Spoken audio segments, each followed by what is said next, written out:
Pas kërkesës së prerë të kryetarit të Bashkisë Shkodër për rikthimin në gjendje optimale të segmenteve rrugore të dëmtuara gjatë hapjes së tyre për investim në rrjete, ka nisur këtë të hënë puna në terren për riparimin e tyre.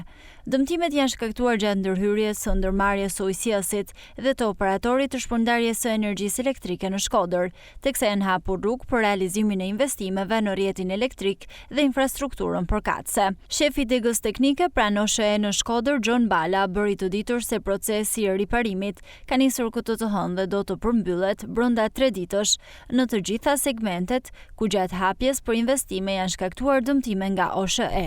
Në kuadrin e investimeve që është duke bërë drejtoria rajonale e Shkodrës, jemi qenë të detyruar të presim disa rrugë të qytetit të Shkodrës. Pas përfundimit të investimeve, në të gjitha rrugët që janë dëmtuar nga ana jonë, drejtoria rajonale ka marrë masat për shtrimin dhe mbylljen e të gjitha kanaleve dhe gropave ku janë bërë punime. Ne jemi edhe në varësi të motit, ne mendojmë që brenda për 2-3 ditë do të mbyllim të gjithë segmentet që janë dëmtuar. Sipas tij, ekipet janë angazhuar për të rikthyer standardin e duhur të rrugëve, në mënyrë që investimet e kryera në rrjet të mos lëjnë pasoja në infrastrukturën urbane dhe në qarkullimin e qytetarëve. Bashkia e Shkodër ka theksuar se çdo investim nontoksor duhet të shoqërohet me rikthimin e plotë të sipërfaqes rrugore, si detyrim ligjor dhe si standard bashkëpunimi institucional.